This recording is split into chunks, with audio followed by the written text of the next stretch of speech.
okay, maybe I won't meditate. I don't know what's going to happen. Obviously, who knows what will happen. But I know that something's going to change because I've never So done what did this. you notice before and after? I'm just curious. What I noticed before and after. Yeah, what is it? Just being How off does it my change? phone for 10 days straight was already like hard enough. But then not talking like to anybody, even to yourself, like out loud. I mean, I was talking in my head for sure. It was definitely. Did you feel like time was going slower? Did you ever say to yourself, "What the fuck am I doing?" Oh, for sure. I was like, wait, why am I doing this again? Hey there. Welcome to the Gluten-Free Organic Thoughts podcast, where you are encouraged to express your natural thoughts and views through casual, meaningful conversations that hopefully can lead to learning and understanding new perspectives. To find out more info, visit www.gfothoughts.com. Now, here are your hosts, Michael Wong and Robert Din. We hope you enjoy this episode. Hey everyone, welcome back to Gluten-Free Organic Thoughts podcast. I'm Robert Din, one of your co-hosts. Today we have Trung Nguyen with us to discuss mindfulness and consciousness. And as always, we have our other co-host, Michael Wong. Hello, everybody. Welcome back to another great episode of Gluten-Free Organic Thoughts. So, as Robert mentioned, we have Trung with us. Welcome to our show. I think this is the first time we've done a live show together, you know? First time with more than one person in the room at a time. Yeah, one frame. Right? Yeah. So, Robert, let's start out with what are you drinking? What am I drinking? I'm drinking Phil's coffee. Phil's coffee? Yeah. So, wait, oh, that's right. It's noontime there for you. I forgot. It's around noon, yeah. I've already been up for a while. It's hard to decide to open up a bottle or anything. So no rosé today? No rosé, no champagne. I'll just do coffee right now. Well, same boat as you are. I got a little Caribbean medium roast coffee. So black coffee. Black coffee. Yeah, boring. No matcha. No matcha. No goji berry or whatever. Nothing too fancy today. I mean, black coffee's good. That's what I have also. All right, coffee club today. Right? It's just early for us too, you know. What time is it there? Oh, you're in Florida, so it's 3 o'clock, 4 o'clock. It's 3:30. It's still early, you know. Still early. Yeah. Well, anyway, welcome Chung to our show. Thanks for your time. So one thing, you know, I guess for the audience who don't know you, how to, you know, kind of tell a little bit background, a little bit about yourself. Actually, how did we meet? I forgot. Friend's wedding? Yes. Oh, that's right. Ben and Sonny's wedding.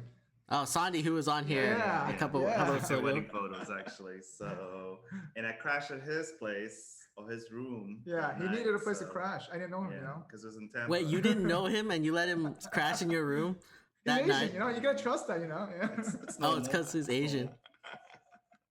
You're like, oh, we got another Asian guy. It's fine. He's good. I mean, that's pretty much what happened. Yeah. And we stay in touch because he's from Orlando. So, but yeah, I mean, I think how long ago was this? I want to say at least 5-6 years. Yeah. Wait, was Sandy and they got married in Tampa? Where did they got married in Tampa before they moved to Jersey? Okay. All right. They've been in Jersey now for I think 3 years now, I believe. So. All right. How do you know Sandy and Ben? I don't know them that well. They just hired me to take their wedding photos. Oh, that's what it was. Wedding photos. Yeah. This was a while ago when I used to shoot weddings, so I don't remember. Yeah. I mean, so I think this is like your time when you had your.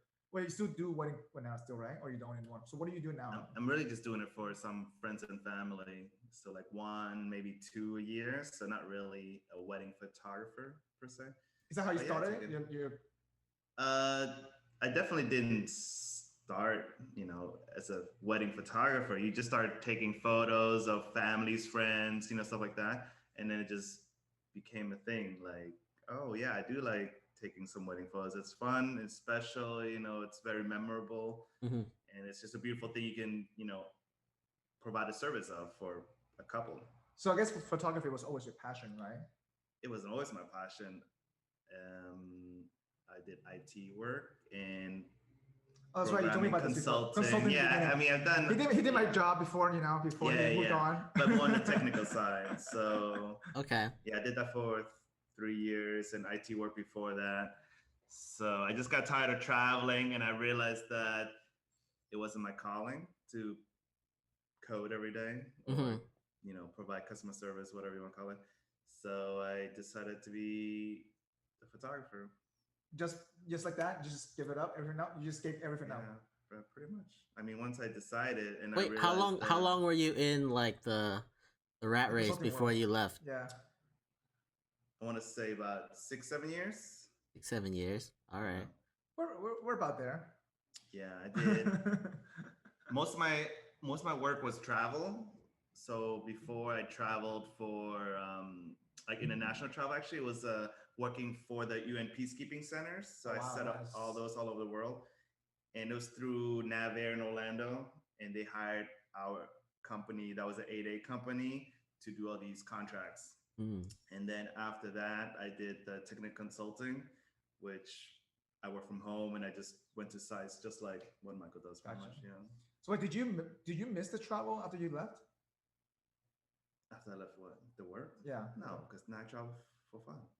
Like, I don't miss it. That's true. I don't really care about all the perks. Like, I mean, I used to do all like those status things, and stuff. it's not really, it's not a necessity. Like, I don't need it. Like, it's kind of weird to think about it now. I mean, a lot of my friends are into it, and it's cool, and it's nice to have some perks, but it doesn't help with experiencing, like, that's true. When you travel places. Now with Airbnb and all these other things, it's actually much different, maybe cooler experiences even. Yeah, that's true. That's for sure. So then once you left that, right, I guess, so you decided, you know what, I'm just going to be a freelancer, or did you start a company or do something? Like So at first, I definitely didn't know anything about business because I don't have any business background. So I was just doing something I was passionate about. And then I realized I'm not going to make it. And I can't do this something that I like if I don't know the business aspect of it. So then I changed it around. That's why I started shooting weddings, because I knew that was more profitable, whatever you want to call it. At that time. Yeah, I mean, it's still, even now, it's pretty profitable. It's just not something I prefer to do. I mean, it's time consuming too, though. It takes a big toll of your time, and plus calculating labor. I feel like it can definitely take a big part of your time if you do it the way you want to do it. Obviously, you can cut corners or just change the delivery and other things, so it could be more simplified and more, less work, whatever you call it. Streamlined, yeah. Can you really streamline photography though? Oh yeah, totally. Like the way you take photos and then how you edit them and what you deliver is a big thing. Like what are you promising to deliver to the client? That's really what it comes down to. I guess the scope of work. What is the scope of what are the deliverables, I guess? Yeah, and for me, I literally delivered pretty much everything because it's their wedding. Like they should see all the photos, whether they're good or bad. I mean, some I don't like, but they might like them. Yeah. So it's, I took it for the clients, and it's actually a lot of work, and that's why I don't do it that much anymore, because it's too much time. How many pictures do you think an average wedding? How many pictures you take? Oh man, a lot. So I want to say, does it vary per hour? I mean, I take a lot, but doesn't mean I use all of them, because some of it's creative. And if I have a second shooter, I have to go through their photo. I mean, it's so many, depending how many shooters you have. But personally, it's probably, I want to say 100 an hour. 100 an hour? At least. I mean, depending what you're shooting. Because obviously, if it's a ceremony, there's only so many you take, because... That's true. It's a ceremony, it's one location. If it's a reception, then you have to go out at different places and stuff. And once you know more what you need to take, you take less. There's certain things you're looking for. Certain moments, I guess. Yeah. But it's good to take a couple extras, because you never know. You might get a blurry shot. Even you're a professional, so it's good to be smart about it. You can't tell them, hey, can we do this wedding again one more time? No. Yeah. Can you redo that? You can certain parts of the wedding, but not all of them, obviously. Can you say I do again one more time, please? Say what one more time? I do. I mean, they love saying I do again. So you do you do videos too on your? I had my staff do videos, so we used to provide video as well. It's super fun. I mean, it's nice to give a client everything that they need in one spot, because it's One-stop shop. consistency. It's one-stop yeah. shop type of deal. Yeah, and we deliver it on time. So I used to work for the government, so I'm so used to doing like that deliveries, on time, early on time. So yeah, it was nice doing it. So for example, for Ben and Sunny's wedding, how many people you had on staff working with you at that time? Man, I can't really remember that wedding that well. So it's a while ago. But did we do video for them? I don't remember. I remember there's a video of some person there. I'm not sure if you did or not. I can't remember, to be honest. So because I remember there was 2 people taking photos as well besides you. If we did video, I probably would have had a place for them to stay. So I want to say we didn't do video. Yeah. Okay. Yeah. So a wedding that size, how many photos do you think you would have took? Wait, let's level set. How big was their wedding? It's pretty big. Very big. Yeah, it's really Asian big. wedding. Asian wedding, yeah. I don't remember, but let's say 1,000. No, it wasn't 1,000. I was like, it's 400. No, I'm saying photos. Oh, photos. Yeah. Okay. But it's not important. It doesn't matter. Like, people could have a big wedding and just get 300 photos because that's what they're being delivered. That's it. Gotcha. So yeah. So is your goal to always try to take the best picture and do less edit? I mean, as a professional, you want to be, it just comes natural. Why wouldn't that be you do more work? Well, because sometimes it's not even that. The reason why I'm asking that question is because sometimes you cannot help it where you may not. I get that you're trying to optimize that as you learn and grow, right? Because as you started your career, obviously you mentioned that you were not really good at it, right? Mm-hmm. So how did you eventually learn? Okay, you know what? I'm gonna take these pictures, and this maybe will help me minimize my edits. So so there's 7 ways. Yeah. First of all, the more you do something, the more you get used to it. Like you know what's important and what's not. And then the other thing is your settings of your camera. Once you understand them, you can shoot in one specific setting or a couple different settings. Mm-hmm. And then when you edit them, you can just batch edit. And then the major part of the work would be cropping them and rotating them because, you can't always hold the camera perfect. Mm-hmm. So it actually saves a lot of time, especially with white balancing, because a lot of people don't get that right, I want to say. And if you see a lot of people show like black and white photos, it's probably because the white balance is not that good, and they have to do that. Now you know the trick. Better, yeah. I mean, but there's so many reasons. Like if I look at a wedding photographer's photos, I can kind of tell if they're good or if they're editing.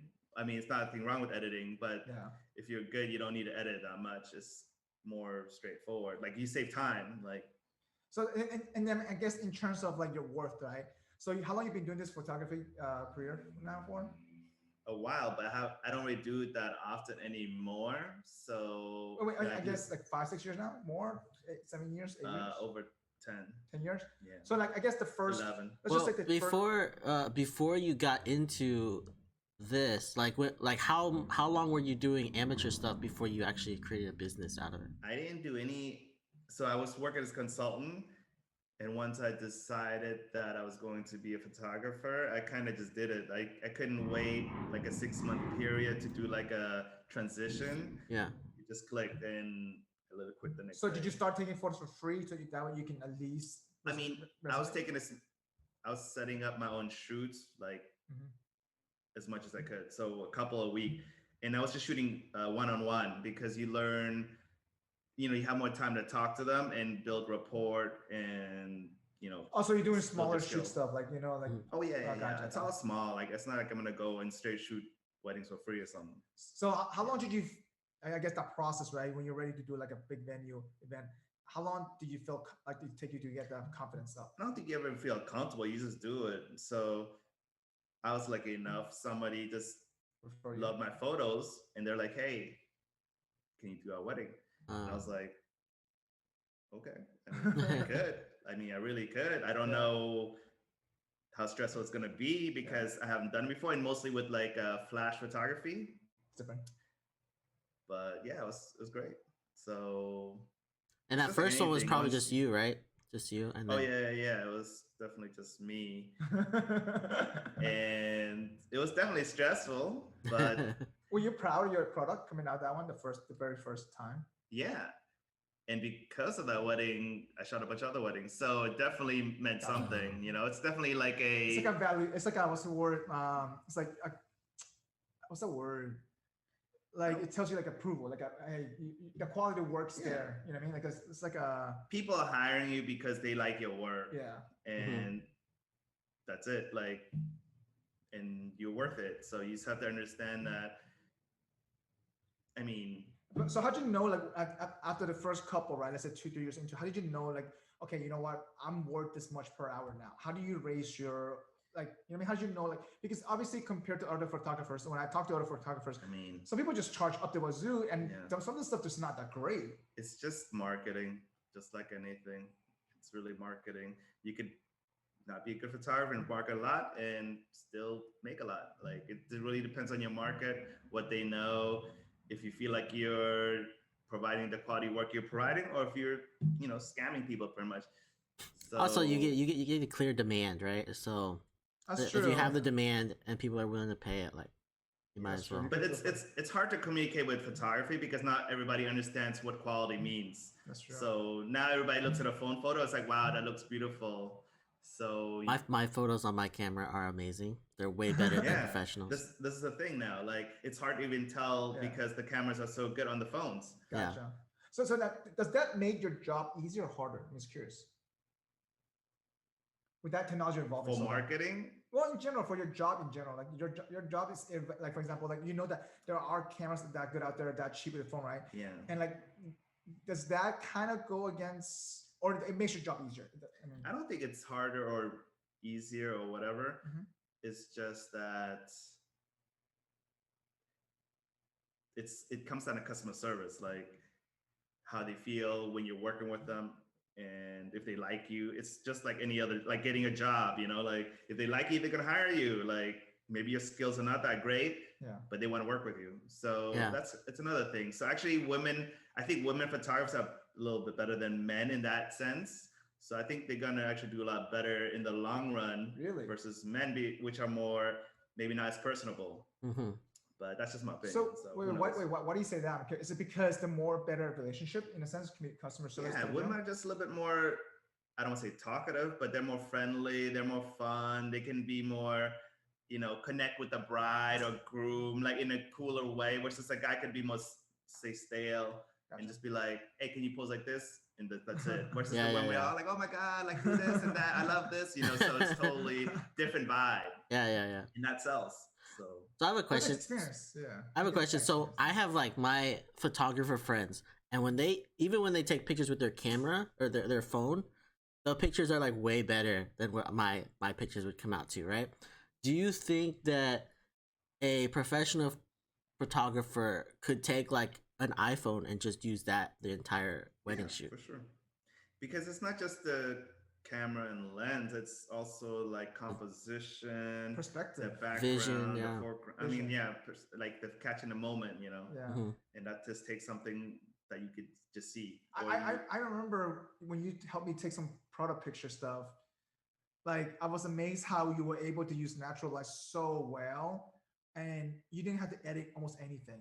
And like just knowing that, and not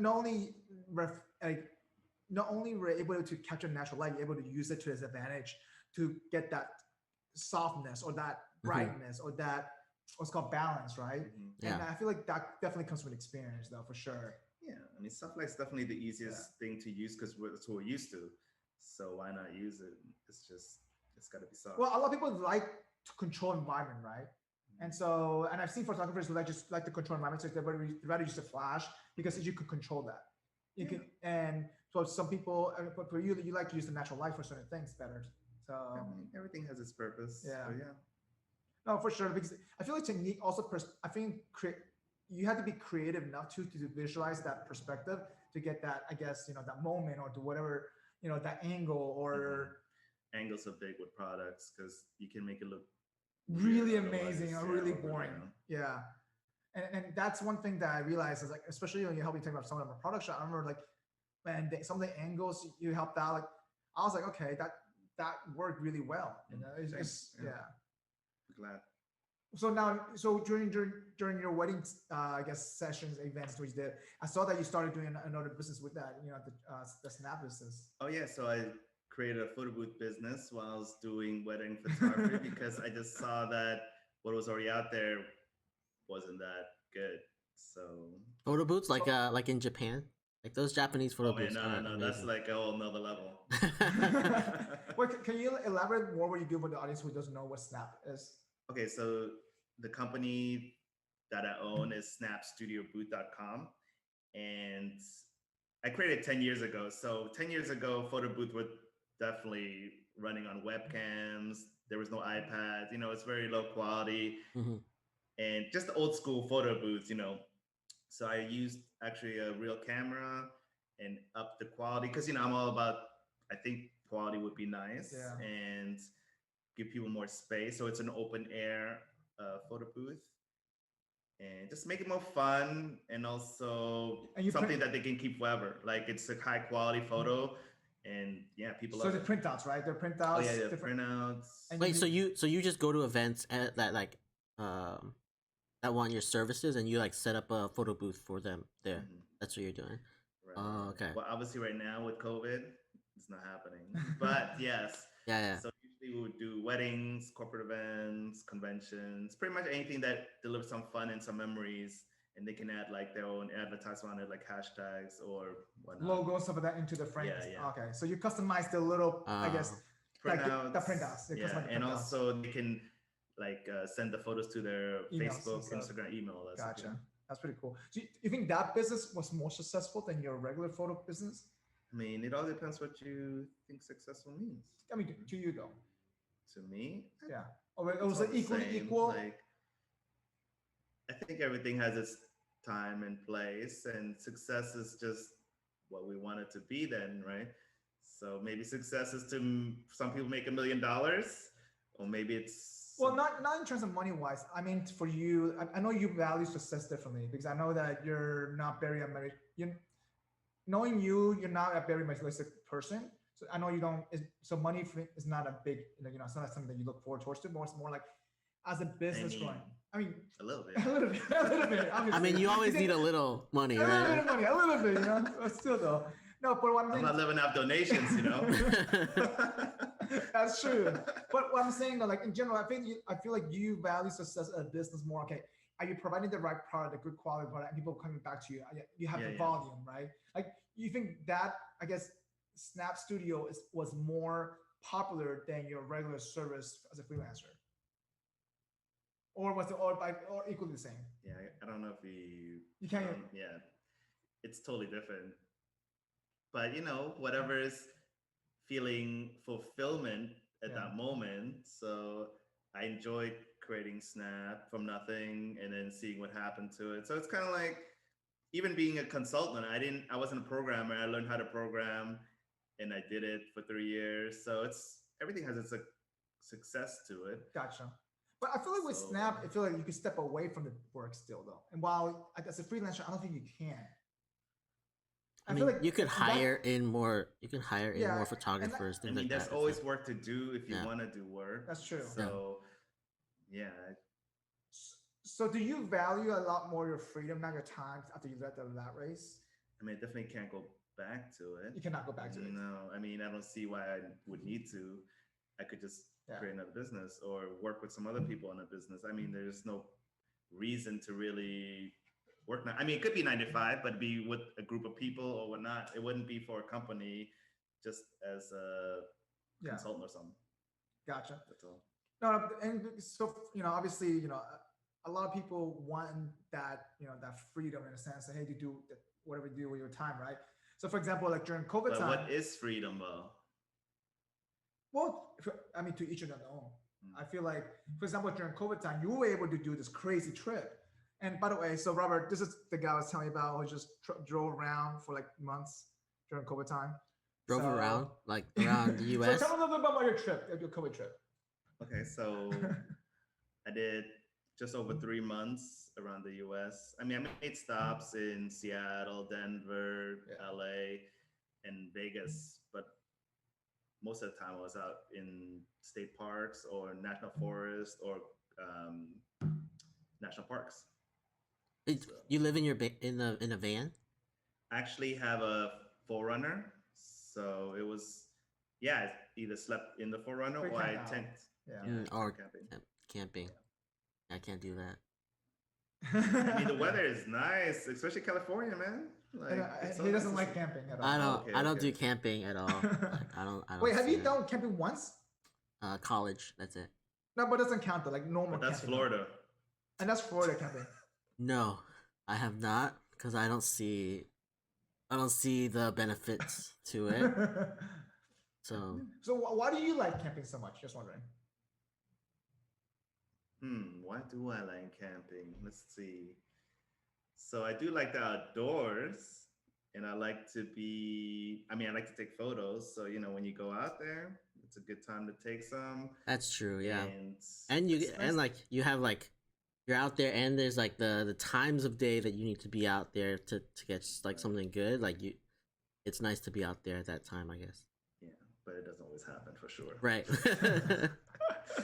But it's nice to be out there and just get some fresh air and do some hikes and see something that you haven't seen before. And actually, I think you learn a lot about yourself when you're in nature and you have time to think, kind of like being at home during COVID and having time to think. But this is just in a different space. That's true. The way you think about that, I feel like a lot of people during COVID time had I think for the first time in a long period of time, they had so much time for themselves. They don't know what to do with that. And so I feel like that probably caused a little bit more mental stress for some people, certain folks. Yeah. Everybody, I think, it's some levels, like even for myself, it's normal. So when you go on road trip, do you go by yourself most of the time? I had a few friends join me. Like just part of the trip, right? Yeah, but I enjoy both. Like I like going by myself and just having the time and doing whatever I want, and then it's always nice to have somebody else to be like sharing some memories and do some things together and just cook together. This trip alone, you drove by yourself the whole time? No. You didn't drive by yourself? No. I mean, I drove most of it by myself for sure. Where did you start your trip? In Florida? Yeah. I mean, I actually drove my car the whole time because I only had one friend drive it one time for like 2 hours. But there was somebody next to me, I see what you're saying. Give me your company.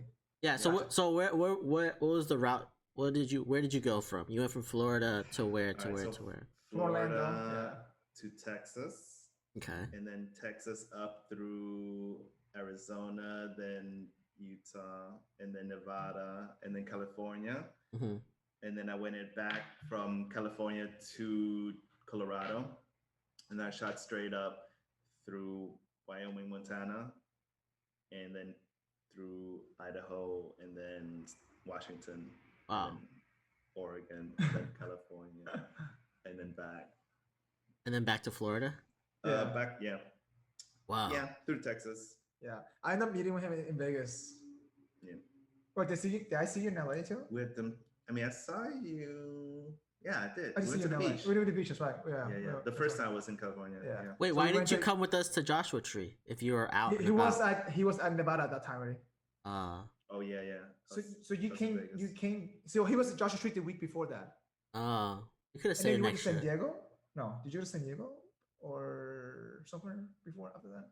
Or before that? I mean, I did get out to Vegas after that. Yeah, I know you went to Vegas after that. So we saw him in Vegas. I did come back to LA after Joshua Tree, and then I went to Vegas.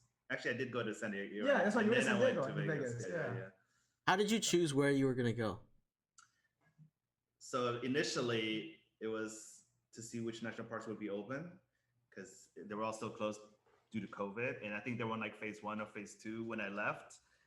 So yeah, most places weren't really open. At least the visitor had never opened, and I picked Texas first because I wanted to check out Big Bend and also Padre Island. Oh, I didn't go there. Yeah, it was pretty cool. That was Big open? Bend is awesome. Like, definitely want to go back there and check it out. Wait, where's Big Bend at exactly? It's just on the border of Mexico of the Rio Grande. Do you need a passport for that? No, it's in America. Oh, okay. Unless you cross the river, and you can go kayaking on the river and all those things, but you're supposed to have your I passport. know. I'm curious to see where Big Bend is at right now. Yeah, it's right southwest. Wait, so you can Wait, how big is this river? Can you swim across it? It's big. I mean, it's the border of America, U.S. and Mexico. How do I miss this? I'm Did you surprised go- a lot of people don't know about it. Did you go that like- far south, Mike, when you drove? I went to drove to what's the little town? Oh, my El friend. Paso? El Paso, yeah, correct. It's close. Yeah, Okay. because it was we were on our way to go to Louisiana, New Orleans, so we Yeah, had to yeah, drive yeah. that far south. Did you was there any national park that you wanted to go to but just you didn't get to on this trip? Yeah, I didn't go to Yosemite because of the fires. Yeah, I mean, yeah. We- When us they're too. going to Redwood instead. Yeah. Yeah. Let's see the other ones. I mean, I really wanted to go to Banff in Canada, but the border was closed. Ah. Oh, yeah. That's about it. Yeah. I went to Do most of the you ones hear I about that? wanted to. 2 weeks quarantine. You go to Canada. I mean, they don't let you cross the border. Yeah, they're No, closed. now they do, but it's 2 weeks. Oh, Now okay, it's 2 weeks okay. quarantine now. Hmm. Because I was trying to plan a birthday for Whistler this year, and now like I guess they're not gonna lift this up anytime soon. So it's 2 weeks quarantine. So that sucks though. But it's gorgeous there. Banff is Maybe next year. What was your favorite spot? Favorite spot in terms of nature? I mean, I wanna your what is favorite. camping in general? Like if you were to go back to the same place every year, what would that favorite spot be? It's a tough one. I didn't really think about this. Let's see. I really like camping in between Yellowstone and the Tetons Why is that? because we had a river and you just could go swim, and it was just a really good location, and it was free. So Free's good. Yeah, it was really nice. Like there was hot springs there too. We could go to. Yeah, That's cool. yeah. Is that, I is that mean, between Wyoming and I think that's actually or in in Wyoming? Wyoming. In Wyoming? Yes. Like, did you find a spot by accident or just Google mapped it? So National Forest or BLM, you can camp for free, and there are some places that have set campgrounds that are free, and you can just stay up to 14 days.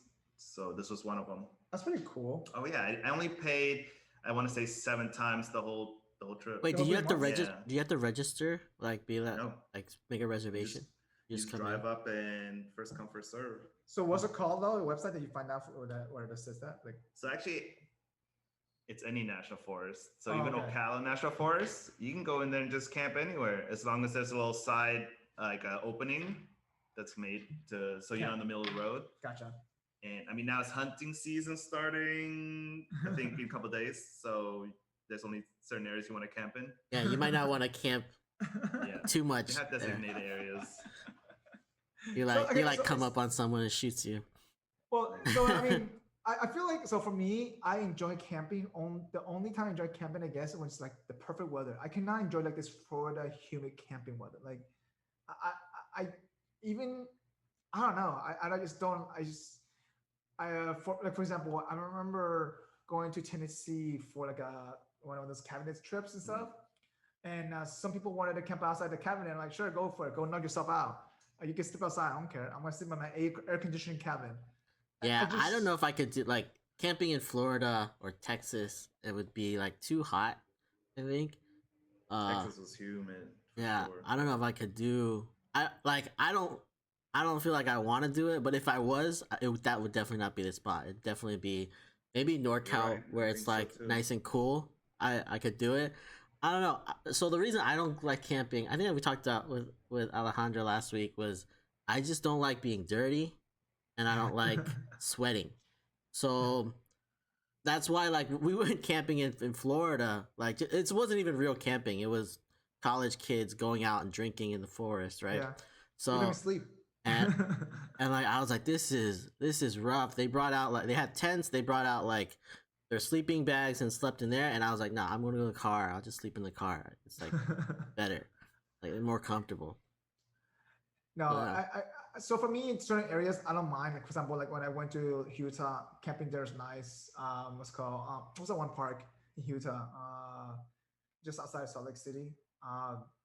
And then I feel like camping West Coast in general when it's drier and the weather is more like 70 degrees, it's not that bad. Obviously the only thing is the bathroom issue. but I mean, everyone does it the same thing. So it's like you get used to it. But other than that, you're right. I feel like that peace of mind nature. And I feel like as I gotten older, I like that more and more. Like that quietness, you know what I mean? That just be within nature type of deal. I mean, it's definitely nice to see the Milky Way when you just look up. So there's definitely a few perks that kind of make I still haven't really seen amazing. the Milky Way when I looked up. Have you seen the Milky Way when you looked up at nighttime? No, I don't even. Saw it like every night at one I don't know point, what I would be looking for. Wait, with the naked eye? Yeah, every night I was just like, I was just telling my buddy like, man, it's so weird now. I don't see it anymore because there's no Milky Way in this, light pollution. So where did you see it? Like, so during your 3-month trip, where was the best, I guess, site I guess campsite you had that you saw? You were able to see that. So you can see it the best when there's no moon. So it's really that. Because if you're out of nowhere, you're out of nowhere. And the next city might be 120 miles away. So you don't see that much light pollution. That's true. Hey, hang on. Hey, Robert, we got to take a little break. My laptop's dying. I forgot to connect. Okay. All right. Let's break. A few minutes later. All right. Welcome back. Technical difficulties. Yes. Every episode. At least once. We get this at least once right now. We just roll through, I guess. It's fine. Yeah. Well, at least this time we didn't get an audio issue or people or lagging. We haven't experienced lagging. We'll see. We'll see the audio issues once it's recorded. And once it's all done. Yeah. All right. So going back to our conversation, Trung, like, it sounds like for you enjoy camping just to get away from the city, get away from stuff, or do you try? Or I mean, do you do this every year? Just 10 trips, or just? So I planned this trip ahead of time before COVID, but I wasn't planning to go for this long. So yeah, I do plan these kind of trips. So how often you hit this national park past couple of years? Once a year? Past 5 years, like a few times. I don't know how many times, but definitely more than So you are addicted to this though. Like you're kind of like, I don't say I'm addicted. It sounds like it though. At least I don't like. Well, he enjoys it, right? It seems like them off a list. Well, you don't have a checklist. Which park you want to hit? No, some were closed, so I just drove by them. Gotcha. But I go to a lot of the same ones over and over, so. Same thing with when I travel. Like, I'm not trying to go to every country I can get to. I go to multiple countries, the same country multiple times because the first time it's just like, oh, I do like this place. Let me check out some more. And then I go again, and then I go again. So you get a different experience every time you go. Yeah, like I've been to Cuba a few times because I really enjoy the people, the cigars. Culture. I mean, it's a beautiful place. It's just the setting. It's nice. Yeah. Gotcha. Nice. So now, were you always like this when you were younger? Like, did you actually enjoy camping, things like that? Or did that change as you got older? So I was actually born in Germany. So we didn't go camping that much, but I definitely lived in a village and did a lot of nature stuff all the time. So you had a little bit of background. Yeah. I want to say I love nature, even though if I didn't know it, because once I moved to the US, I didn't do anything in nature. Like I didn't go camping.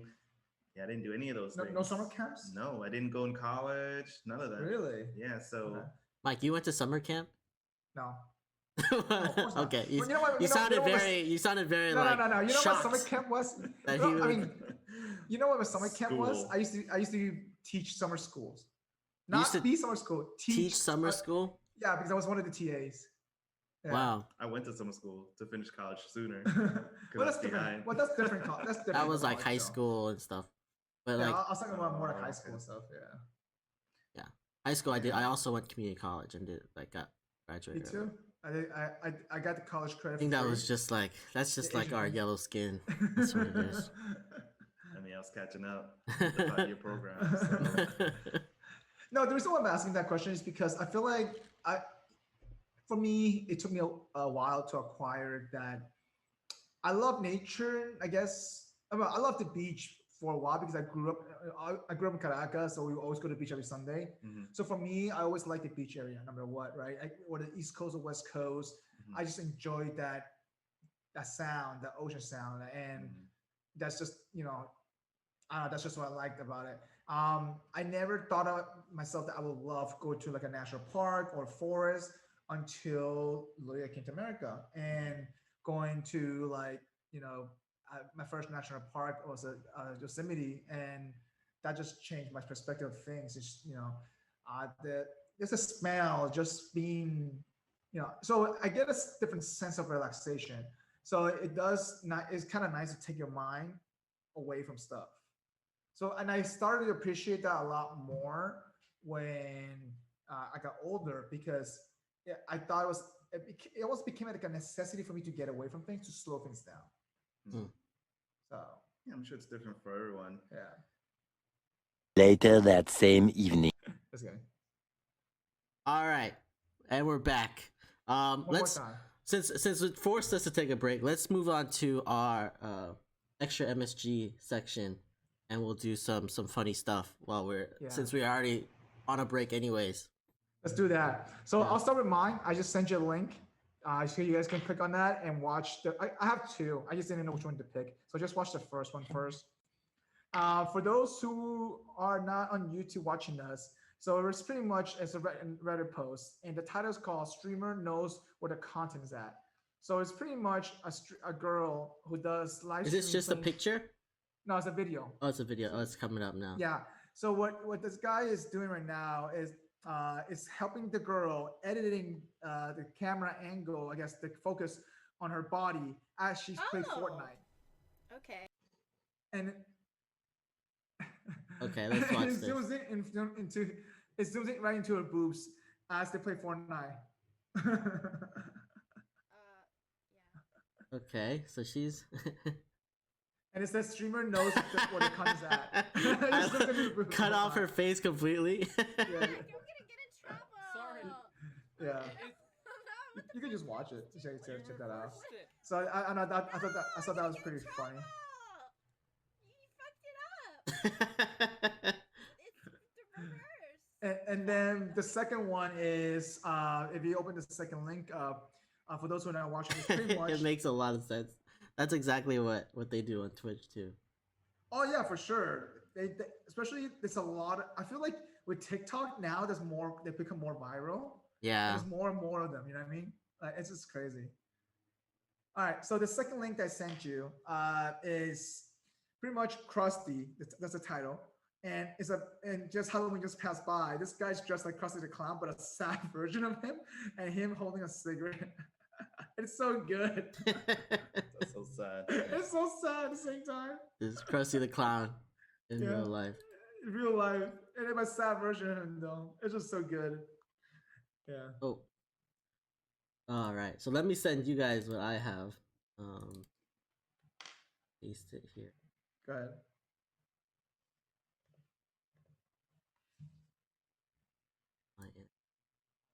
Is it video or is it it's also a video. So it's this so what if you're not watching, it's this German like news anchor who is talking about the election, but he accidentally his arm keeps on bumping the screen and pulling up Texas. Like every time he does it. So let me see if I can get this video. Texas keep appearing. Yeah, so he's like trying to talk. To call heißt ja, ganze 11. He just keeps on hitting Texas. How often is this happening? Like 4 times? No, it's way more than that. It's 37 seconds, but it's like every time he hits the Texas. Oh, his elbows keep hitting it. It looks like yeah. So like every time, and at the end, he's like, oh yeah, my arm keeps on hitting it, and then Texas comes up. And as he's like telling them, he's like, "Oh, this is what's happening." He hits the screen again and gets to. That is so random. He's like, to be honest though, I feel like now that the election's over, hopefully we get better, different memes now. You know what I mean? Different stuff. Oh like, man, memes are never gonna end, guys. At least that's not political. You know what I mean? Like. At least I feel like it will calm down a little bit more. We'll see. I mean, we still gotta make sure that gets confirmed. Everything gets confirmed and some of that. So.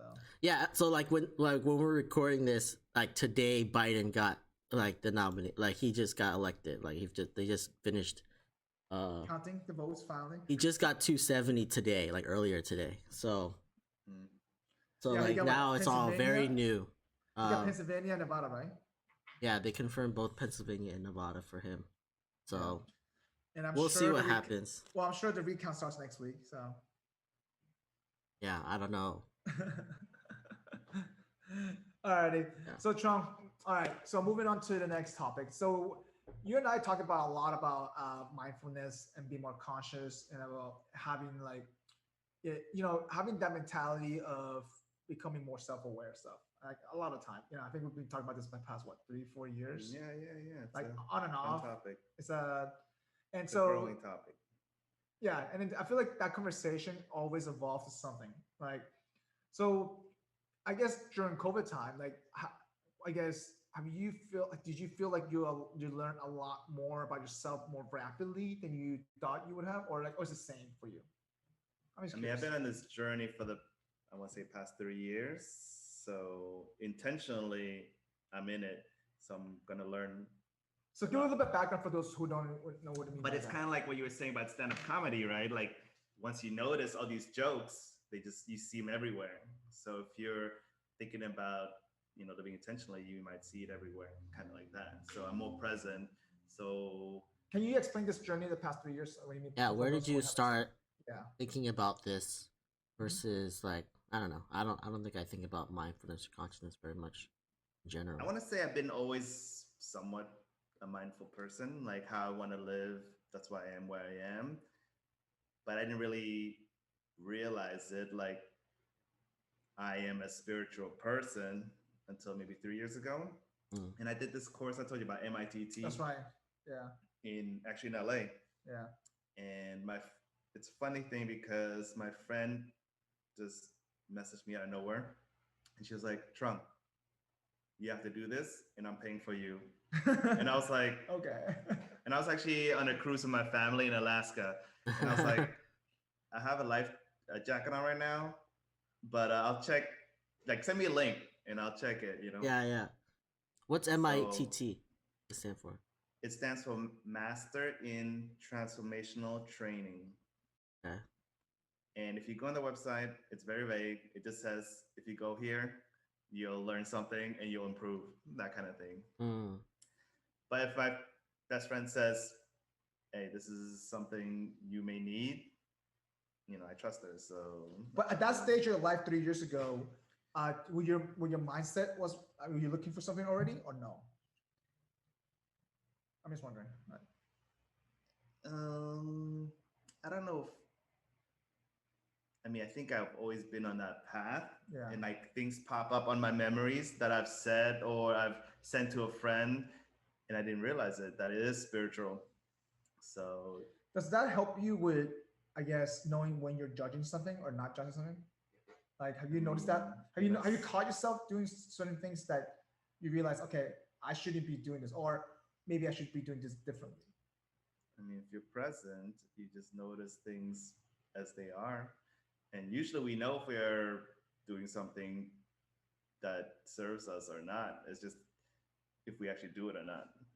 So you can know everything like right and wrong. Doesn't mean we all do it. Like I know this food is not healthy for me, but maybe I want to eat it and I'm gonna eat it because I feel like it, like whatever.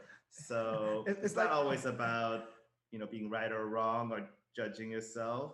It's just, try to find balance in all this, life thing. So you say that, so was this May? Yeah. Okay. So pretty much she convinced you to do this course, right? Mm-hmm. Like, she didn't convince me.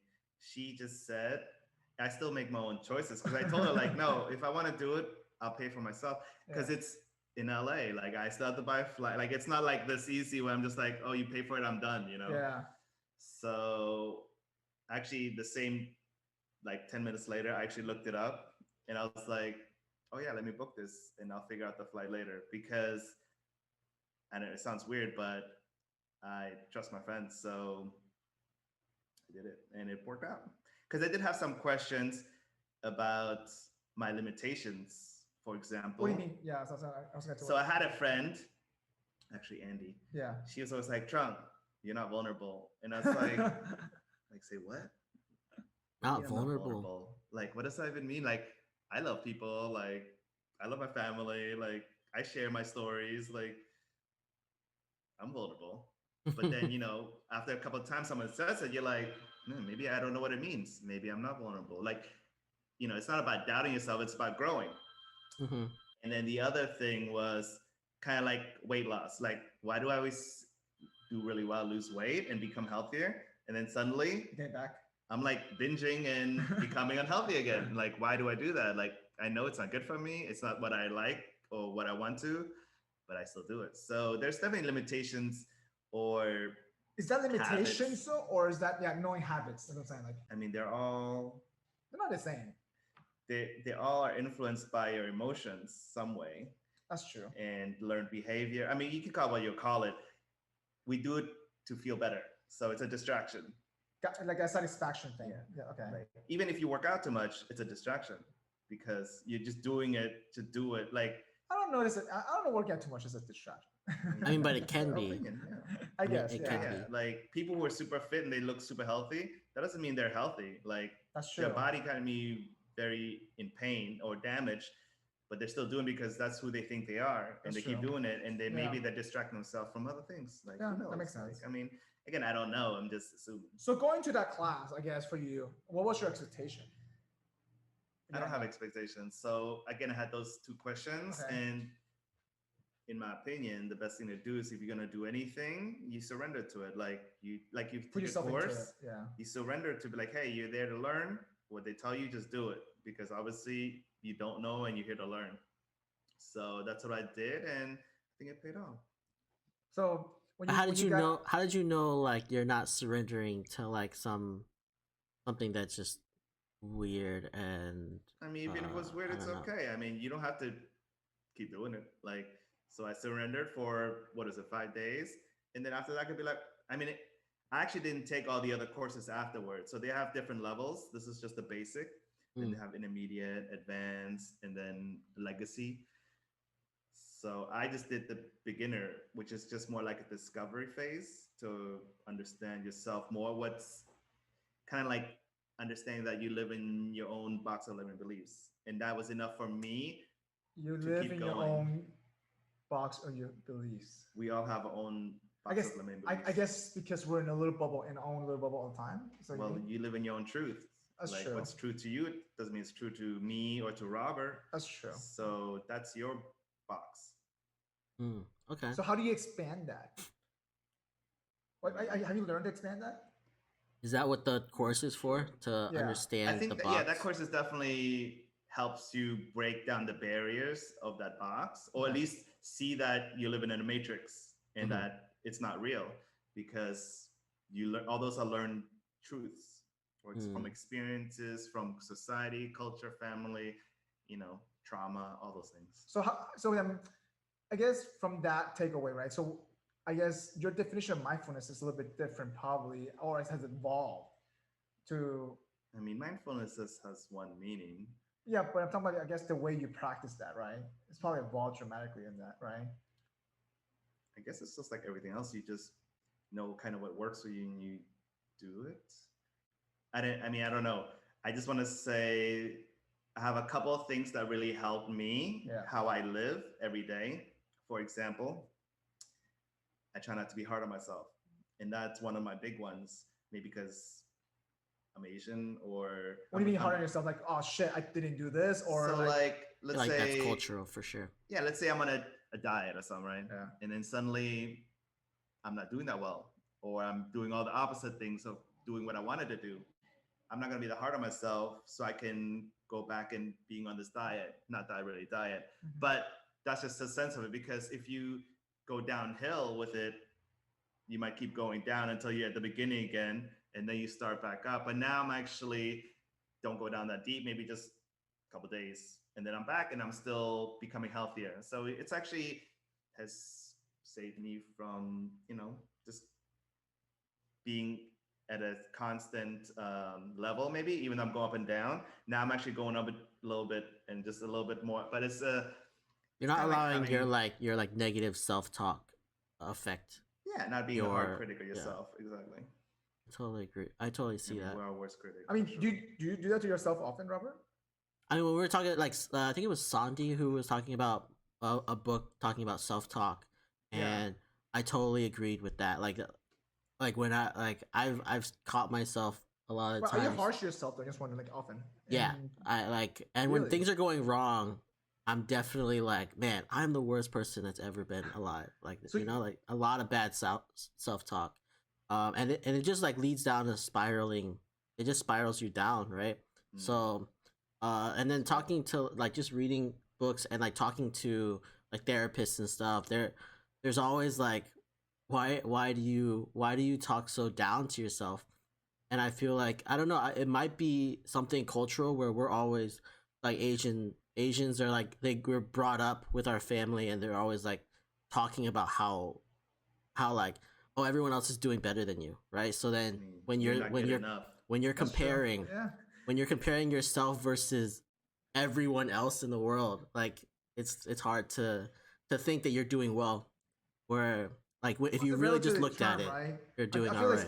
I feel like it has. I think like what Tron said, there's a fine balance of keep yourself motivated versus actually, I guess punishing yourself for not doing where you're supposed to be at, in a sense, right? Like for me, Well, Like I you can find, you can like tell yourself to do better without like breaking yourself down, right? Like Yeah. without It's- like talking yourself down. the easiest way is, are you guys on subtle Asian traits? no. Well, they have memes all the time, On and one of the Facebook? memes, yeah, Okay. Yeah. Facebook group, Yeah. and one of the memes is like, how do you say you did a good job in your language? And most people don't know because your parents never say it. So this is the thing. There's no approval. So you're always looking to do better because, you say you're immigrated over here, and of course they want you to, be somebody. So they push you in the maybe not the best way. And that's what we feel like we're never good enough. We always have to show up the best way. And it's always competition, not just with other people, but also yourself. So yeah. Yeah. And then if you don't like meet your expectations, you're always gonna doubt like yourself anyways. And then I feel like we just do it more than is necessary. Like there should be some of that like motivation. So we self-destruct a but- lot. You're saying too much in a sense. Well, you're kind of into your thoughts and your emotions, and it's not good for you. So how do you handle that during COVID time? I just wondered for you. How do you handle your own thoughts? I mean, COVID didn't really bother me that Really? much. It didn't bother you as much? And actually gave me a lot of time to grow and do the things I usually wouldn't do because I would be out drinking and hanging out instead. Happy hour Smoking and cigars. stuff. Yeah, so it's actually pretty nice. Like, So had for a nice so for you, little- yeah, you had a positive break. You're saying, like, yeah, it was definitely strange the first 2 months, like before I went on my trip. And I definitely was itching to get out, and I did. But when I stayed home, it was nice. Mike, did you find that like COVID was a negative effect on your mindfulness? not necessarily. So for me, it was a little different because it slowed my pace down by force. But that's a good thing for you. No, that's what I'm saying. Yeah. So for me, it was a blessing in disguise. So, and the reason why I'm saying that is because it also gave me time. I literally gained back 10 to 12 hours back every single week, right? In a month, that's like 40 to 48 hours, So for me, it kind of gave me my time to start thinking about, okay, what I can do the next Having couple. kids. Yeah. Well, not that. That's not. But like that's later on down the line, I But mean, you thought about it. of course I thought about it, My parents tells me every time, when are you gonna get married? When are you gonna have kids? Every time I come home, But not that though. It's just more like I actually took the time and think about. Okay, You are single though, right? yeah, but still, but that's not what I thought about actually. What I thought about is more like, okay, what I'm going to take the time the next couple of months to do, and then because now I have this much spare time, but I also had to wrestle with my own thoughts. Where okay, you know what?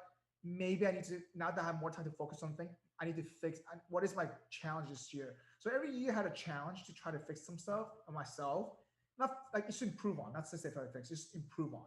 It's better And leverage. yeah, and I've been actually that's one of the things I started noticing that the way I think about stuff, my mindset, the way I think about things, like, hey, you know what? It's the way you put certain perspective into it. And I think you and I talked about this before, like how you actually approach certain things. And so I It's feel the like, intentions, guys. yeah. It's the Mhm. intentions for sure. So I'm trying to make every action have to has a purpose. And I feel like because of COVID, I was able to kind of plan that certain things more differently. Like for example, the podcast thing, the stand-up comedy class thing. Like for me, it was like, how can I be a more improved communicator? Uh, and that was like a big goal of mine this year. And I think with COVID, I feel like it just hit, I accelerated the plan faster. Mm. So that's one aspect of that. The other aspect of that is that because I had so many moving parts of my life and I was also traveling for work, I was able to kind of narrow down my focus. So obviously certain things, happen, whatever work happens. I can't control that. I just deal with it as it comes along. But I also feel like I'm happier because I know what I need to do now because I took the plan to actually figure that out a little bit more. Mm.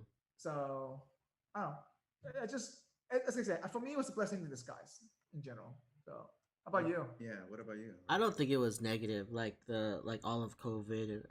It's definitely like the first couple months you're like super bored, right? Like I was like just so Was this bored. before your cooking show or after your cooking show? This is right before. Like this is what. So like I was so bored that I started all kinds of stuff. I did the cooking show. I did the podcast. I was working with someone else to start up another business. Like I just got so bored that like it pushed me to do stuff, and it wasn't like I I think that because I worked through a lot of the negative stuff that I do already, that like this time of self What do you mean reflection, negative thoughts that you went through? What do you know, mean like by I that? always said, like I went through therapy to talk about my down talk and stuff. Like I did all that, so like now when it's quiet, I don't continue to do that, right? So Gotcha. it. I think if I hadn't done that, like this time, I would have been bored and then just been like, "What the hell are you doing with your life?"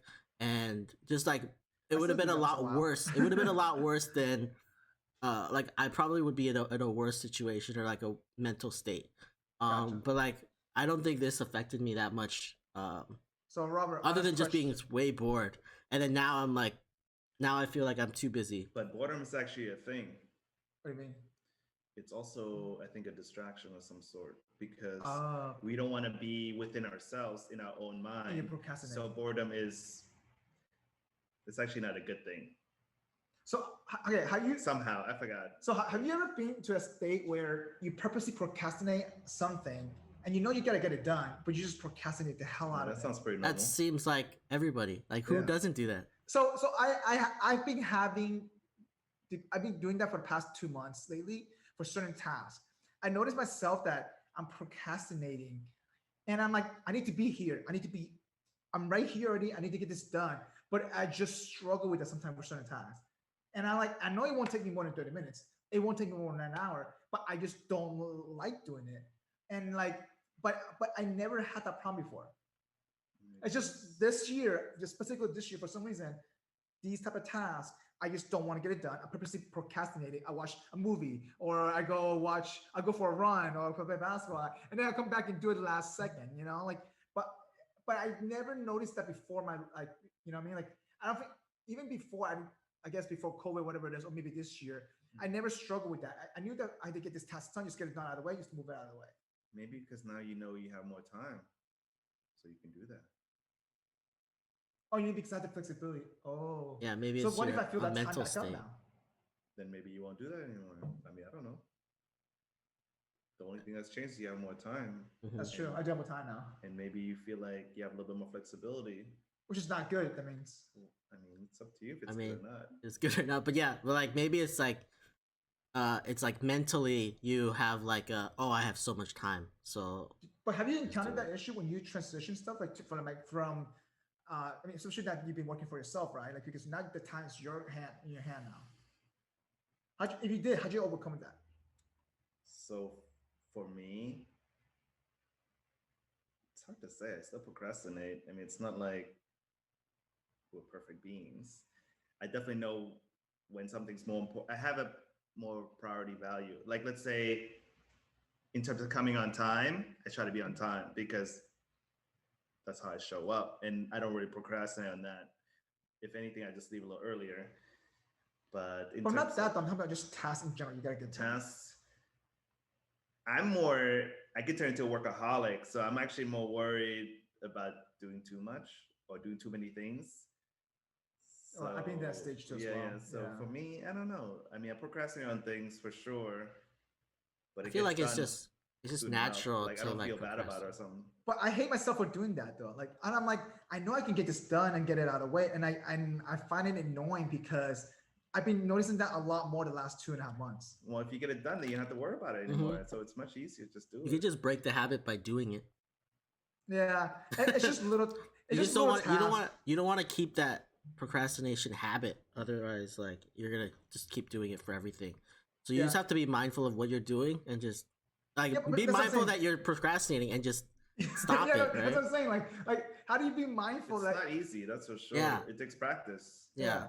But I never had this issue before though. Like, I never had this issue before. Like, Well, maybe something else has changed. Who knows? I don't know. Maybe Maybe you it's feel too much like matcha this tea or is- something. Like it could be anything. maybe you feel like work is not that important anymore. Yeah. that could be Maybe too. your own time is more important. And who knows? I mean, there's something obviously. So you're saying my affecting value has probably shifted, and I may not be Yeah. aware of that. Work is not everything, and sometimes we can be consumed by it, which I can totally relate to. So Yeah. balance is definitely important in that sense, and that's one of my things. I'm actually a little scared to work too much, so maybe I don't work that much because of that. I don't know. I never seen this guy work for the past 2 years. So You ever seen him work? for the past 2 years now. All Wow. I see is to set up some studio. He just leaves, It's like he just walks away. I'm just kidding. So Robert, for you, that I guess when you, part of the quarantine, right? You said that you get more time for yourself. I guess how many hours of happy hours are you getting back? Just wondering. They're not going happy hours a week. Oh, not gonna. Nah, like I want to say it's probably like 5 hours. maybe 6 4 or hours a week? 5 hours a week of like not hanging out with people anymore. Yeah, and like just not being at work. I was able I feel like when I was at work, I was able to separate it from home much easier. So Wait. We said when you're at the office thing. when I'm at the office, yeah, because then like I'm forced to walk home. So like that walk home was like a Your separator. mindset changes. Yeah. So and I might even stay at work till like 7 or 8 p.m. But then once I'm walking away, Now I walk from my desk to my couch, and it's not like there's no real separation there. Do you still do work after 8 Yeah, or no? for sure. I still work a really? lot. I think I work more now, or like I'm like looking at stuff more, and it's more accessible. That's true. On your phone or stuff like that. Yeah, it's just I don't know. And then now we're not going out as much, so then I'm doing more work or more other stuff like doing Gotcha. stuff for podcasts or doing other things. So it just I don't know. What was the question? I forgot. But it doesn't seem That like was you're good. stressed. You don't seem like you're stressed as before though, right? Like, or do you feel like you're better handling your time better now than you were pre-COVID? Am I better handling my time? Yeah. I I feel don't. like I was more organized pre-COVID because I was doing so much. You know what I mean? Like I had limited time, so therefore my time were blocked more efficiently. And now, like I think going back to what you said before, saying I feel like I do have more spare time, so therefore I'm more lax with it, which is Maybe. kind of a bad thing, I guess, for me. I guess I didn't notice that in a sense. Like now that you pointed it out, I mean, it's only a bad thing if you think it's a bad thing. sure, that perspective, I guess you can say that. Yeah. Maybe it's a good thing. Maybe you haven't experienced that yet, and maybe you could do it even though you have more time and still be not procrastinating and be productive. Maybe that's balance. Yeah, that's one way to put it. But I also have more time to procrastinate. Well, if you think about this, if you have a girlfriend or you have a family, guess what? You better make some time somewhere. It ain't just work. That's true. That's true. That's true. Being single, like all the time is yours, and then It's true. once you yeah. have a significant other, like you gotta open up time. Otherwise, you're gonna be I mean, single we again. get to for sure. So no, now let's go back to your original topic. So after you took that class, right? Like, how do your, I guess, your consciousness, mindfulness, like, have you kept practicing some of the things that they taught you there? No. So Or- actually, the course is a discovery course. Okay. So it helped me realize that I was living in the matrix, and that allowed me to expand myself. And that's when I started just reading up more, listening to things. And actually, I stumbled upon this meditation retreat. I told you about it before. Have you? Vipassana. No. So it's a 10-day retreat, and it has noble silence. So where's that at though? They have centers everywhere. I did the one in Georgia. Okay. And it's actually absolutely free, donation based. And I was saying there's noble silence, meaning you don't speak. The whole for 10 days straight? Yeah. So you don't speak. Robert, can you do 10 days straight without talking? Noble I silence. mean, maybe share a link or something. It's Yeah. pretty intense. So wait, hang on. So it's 10 days It's like straight? it's like COVID on steroids. Pasena, That's what I was ready. P-A-S-E-E-N-A. Vipassana, 2 S's. Wait, So what is wait. it? How do you spell it? VIP. Oh, Yeah. oh, Vipassana. What's up? I see. So wait, is it 10 days straight without talking? No talking, no writing, no exercising. No writing? No listening to anything. You get to be in your head the whole Wait, time. so it's just like quiet for 10 days. It's the weirdest thing, man. Like no phone. You have to give up your phone. You don't even look people in the eye because that's communicating. So you're looking down. So wait, what's the point of the retreat then? To meditate. It's like you being in jail by yourself. So you meditate Like 10 hours you're a literally day. being in jail by yourself. That's what it is. Well, you're in the meditation hall 10 hours a day meditating. And then you just eat breakfast, lunch, and you can have some dinner if you You want. can't work out? No, because that's a distraction to your mind. So you just sit there in a hall for 10 hours. I mean, this is also my interpretation of the Not 10 hours, right? 10 days. 10 days, and then you meditate about 10 hours or more a day, 100 hours. 100 hours ish. And when I Wait. say meditate, you try to meditate. Obviously, You get distracted in your mind. Yeah. your mind is, I mean, for me, it took me a while, like 7 So days. hang on. So how'd you even hear about this in the first place? So this is what I'm saying. I was just researching things. So once I became more aware of my limiting box beliefs, I was actually looking into breathing, and because a lot of people breathe like shallow, so actually it's supposed to be better to breathe through your lower. Yeah. Yeah. A lot of things, and this is like cultural too, because we sit a lot in the Western culture. And mindfulness came up, meditation came up, and somehow Vipassana came up. And then, of course, my friend May, she was like, "Oh, I told you about this before." So who knows? I might have heard about it before, and it just came, at that moment.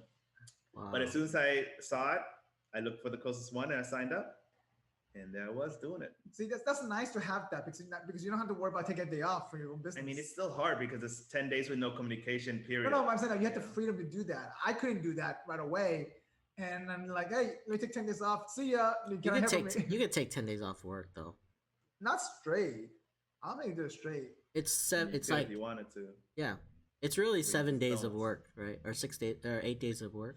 Yeah, I'm not in the middle of project. I still need to check my email. That's the issue. You can't even check your email the whole time. Like, is that literally you have no phone, no communication for 10 days straight. My parents would think I'm dead. So my whole idea about this was, okay, maybe I won't meditate. I don't know what's going to happen. Obviously, who knows what will happen. But I know that something's going to change because I've never So done what'd you this. notice before and after? I'm just curious.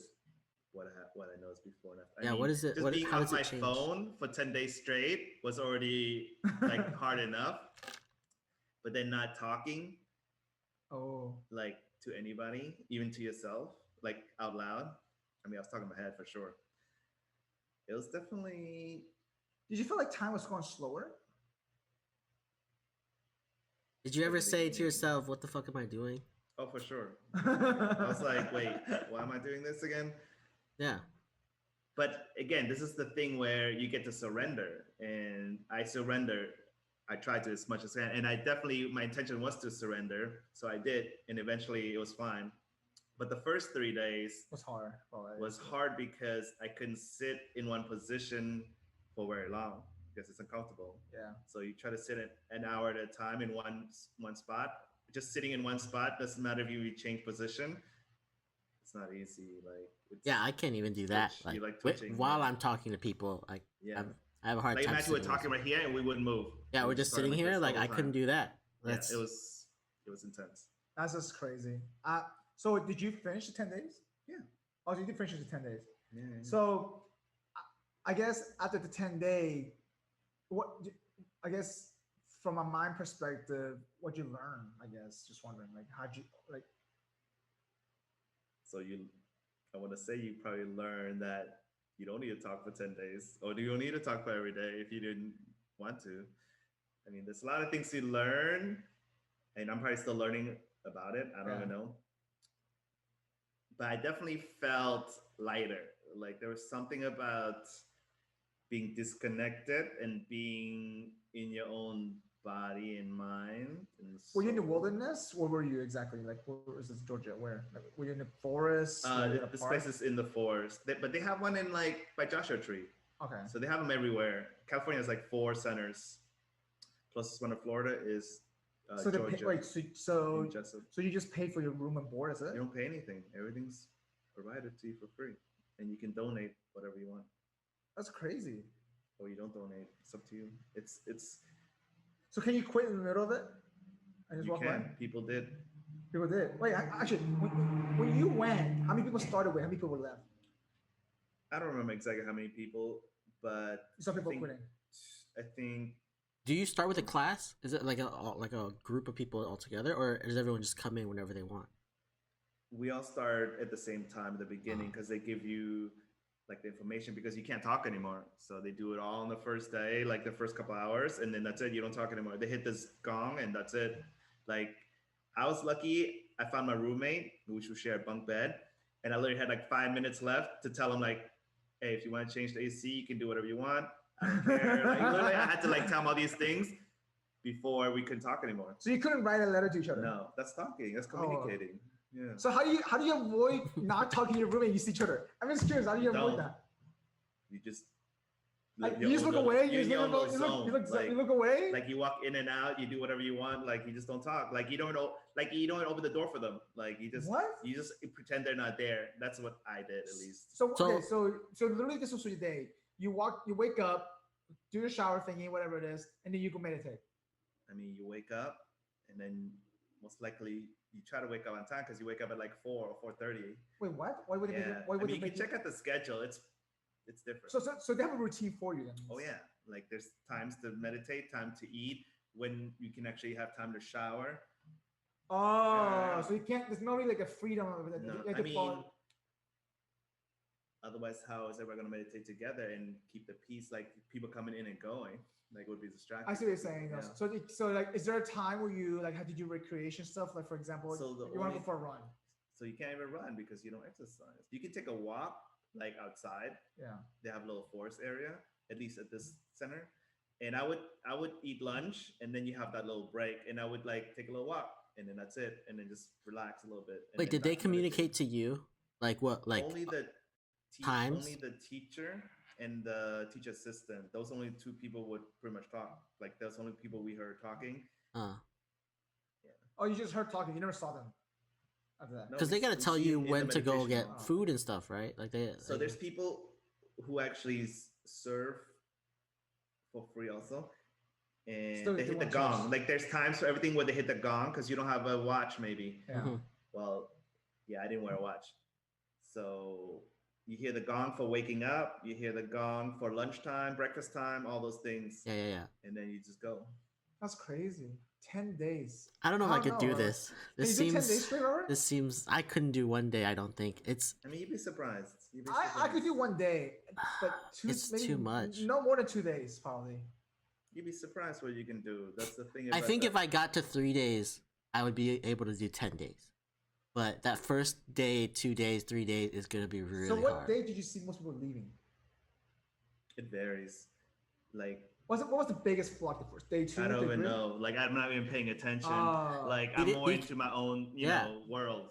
You can't communicate. So Did you end up like, setting a goal in your 10 days? Eventually, hey, you know what? In order for me to get to 10 days, I'm gonna. I mean, my goal was to surrender to whatever they're telling me and doing it as best as I can. So be present in the moment at that time for you, I guess. No, like they were like, "Hey, this is what you're gonna do." I'm like, "Okay, I'm gonna do that." Gotcha. Like, and I actually did do my own little thing. Like for the meals, you can eat as much as you want. Well, you But- eat as much as you want. Well, it's like a buffet. So, Ooh, I might like that. but the thing is, I didn't want to get like if you eat too much, you can't meditate well, right? Because Oh, now you're just sure. digesting. So I was like, okay, if I'm here to meditate, it's probably not a good idea for me to eat that much. So I only ate one bowl per sitting, and actually, I lost like 20 some pounds. I think it was crazy. In 10 like days? in 10 days of eating vegetarian food, Mm. and probably muscle weight too. But like Yeah. it was I felt lighter. It's worth the experience. Let's say it that way. Like it's different for everyone. Robert, let's do it. Let's go to Georgia Street again. Let's try to do I actually signed up for next year, You signed up? January. Yeah. Oh, you going back to JT? No, but this is in Georgia. They're opening up the courses again. Where because of in COVID. Georgia? In Jessup, Georgia. What's that at? It's just north of Jacksonville. oh, So okay. why are you doing it again? Because I think every time you do something like that, you learn something new, right? So do you look for this all the time, or like, or stuff like this, or do you just researching just happen to stumble upon this kind of stuff?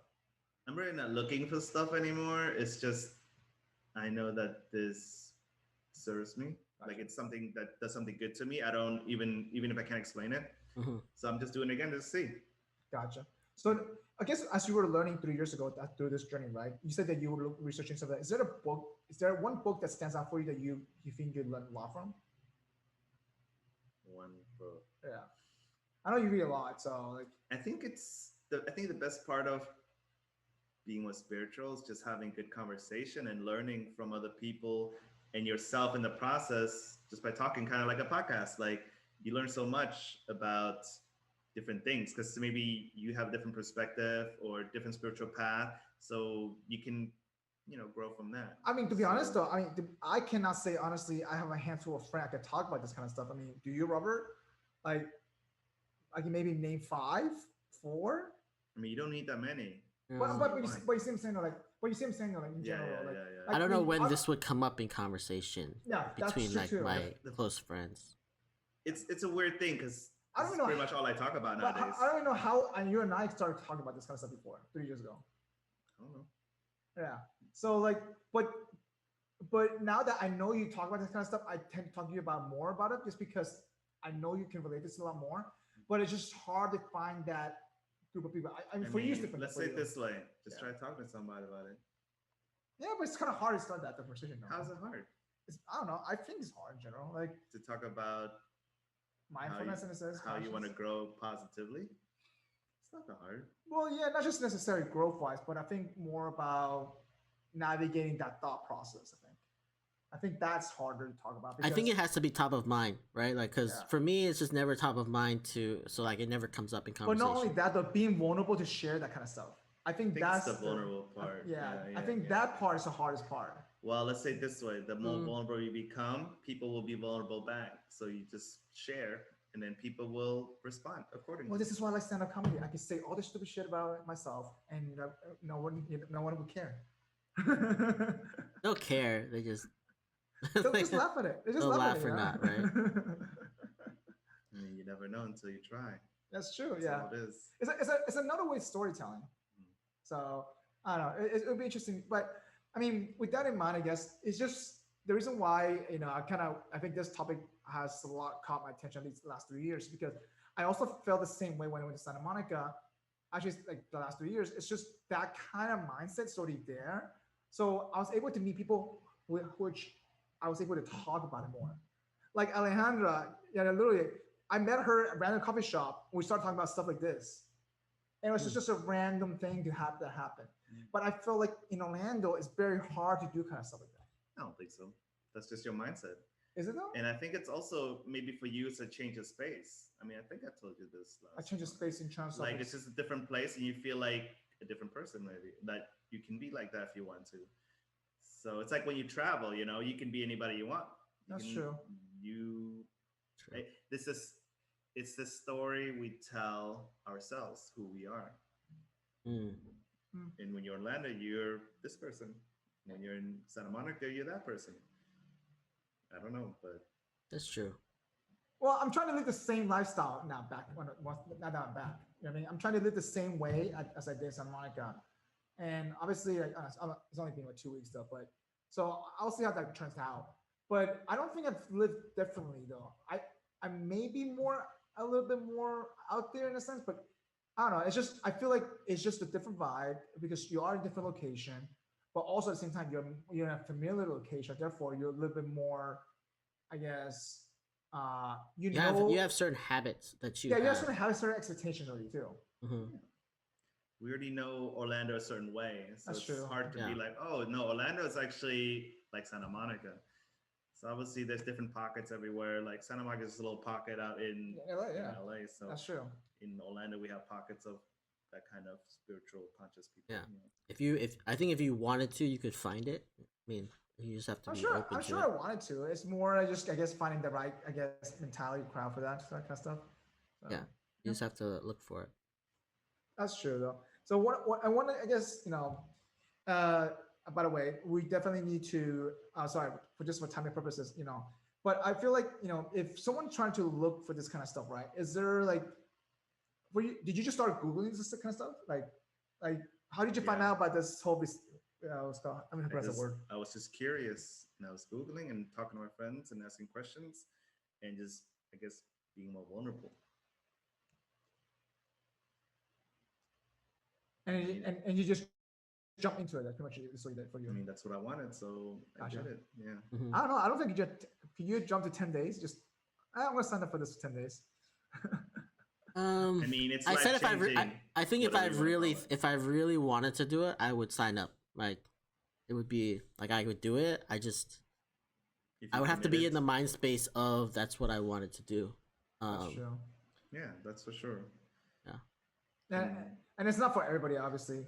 And you don't go in there for like having expectations. That's why you just surrender. Because if you go in there like, oh, after that, I'm gonna be this mindful, super guru person. That might not happen.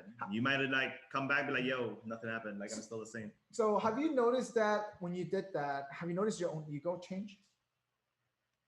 I mean, I had a spiritual high for sure. What do you mean by that? What do you mean by spiritual high? Sorry. So when you experience anything and you say it works for you and you like it, you become kind of like a fanboy, right? Like, oh my God, like this restaurant's the best, dude. I had the best ramen here. And then you just tell everybody about it. You're like, you gotta go here and check it out. Gotcha, okay. So I had to definitely catch myself because I felt that. And it was so weird because I'm not a fanboy type of person. Like, no. What?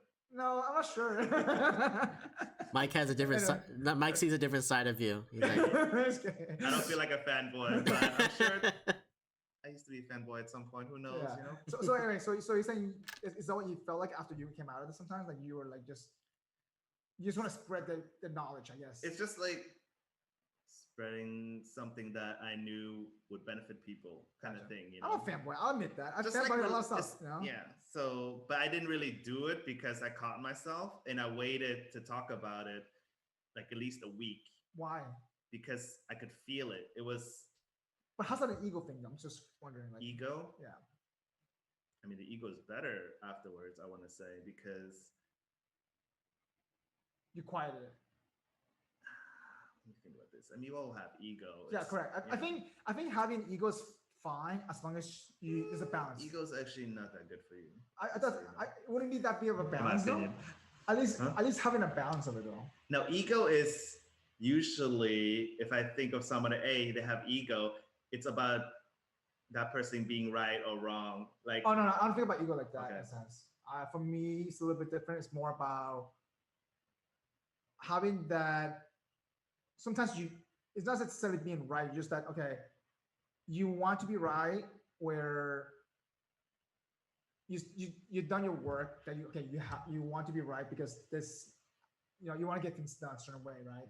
And this is sometimes it's just there's only one way to do it, but necessarily it's like it's just it has to be balanced. It's not necessarily being a bad thing though. Obviously, there's an ego where that just completely just like I feel like it's a confidence thing. it's also part of a confidence thing. If you don't have enough ego, I think you need to look up what ego means, because I don't think that's what it means. Yeah. Like, I mean from a definition standpoint though. like from the dictionary standpoint. Yeah. Well, I think confidence is good. Ego seems Ego's like the different. negative side of being overly Ego confident. is all about you. You, Yeah. me. but you need that that's sometimes ego. for yourself though. No, You I don't mean, think so? there's different kind of ego. Like that's not being selfish, and ego is a little different. Because ego, you can be like, I don't give a f about anybody else, just me. That's different. Where you can be selfish, but you're doing because you love yourself, but you also are still mindful of other people, maybe. Well, that's one way to put it. That's fine. I mean, I'm not gonna argue with that part, but I guess I don't know. Me reading different literature of ego, obviously too much of it is bad. It's just for sure. But there's certain time You aspect just that. gotta look up what ego word. That's pretty much what it is. Because So we ego understand your definition. point. Yeah. You think it's more like confidence and I think it's mixing in with other things, but Yeah. overall, usually ego is, I think, not a positive thing. Okay. So So now ego, like I looked up a definition, right? It says a person's Yeah. sense of self-esteem or self-importance. Oh, okay. like it's too much of it is bad. Which is- and It's confidence, but it's like I feel like too much ego, like you think of yourself way higher than everyone well, that's what else. I'm trying to say. That's too much And of it is that's the bad, negative. right? Right? And how do you ground yourself? You have to quiet the ego. You have to recognize that, So I'm still not sure about the ego thing, but Yeah. I know a lot of people want to destroy the ego. Like Wanna they do destroy it. ayahuasca and all these other, psychedelic things Yeah. to destroy the ego because they know that the ego is not serving them. Gotcha. Because it's getting in the way of becoming who they actually want to be. It's actually destroying their relationships and harming Is them. it blocking their consciousness from being where they want to be in a sense? I think it's just blocking them from them being. Okay. How do you Because- destroy that? I still can't imagine how I you mean, I destroy haven't done any of those, so I don't know. but But yeah, I don't know how to describe it. I mean, so we tell ourselves who we are, right? Like, hey, I'm Trung, I'm a photographer, I like to camp. That's all about who we think we are. And that's part of the ego too. Like, this is what I'm telling myself. Mm-hmm. I'm a really good photographer, like all these things. But you need a little bit of that, right? Don't you think that in your life? But they're not important. They're not important. I don't think it's important. Like, you just get to do whatever you want and be whoever you want to be. That's all that matters. It's not about how good you are or how bad you are. Once you start thinking right and wrong, good or bad, there's no really, it's all gray. That's the thing about life. We just create those labels. Like, you might say, hey, I'm a great consultant. Yeah. Oh yeah, maybe you are. And that's great. Doesn't matter, I guess. But sometimes you're not that good, maybe. So it doesn't matter. Like, overall, you're doing fine and you're doing your job and you're performing as you should. And that's it. But being good or bad, or it's all labeling, and can be a negative thing because we start seeing everything it has to be judged, right? Like, oh, you're not that good. Look at you. Like, so that you're not doing what I'm doing or something. So going back to your 10-day experience, did that quiet your ego? Or did that make it surface more? So through the 10 days, Yeah. obviously you're not I didn't meditate the whole time because I'm thinking about things because that's all I can do. I can't do any of the other things I'm used to do to distract myself, like listen to music or watching Netflix, whatever, or eating. So yeah, it definitely felt like my ego is less. Yeah.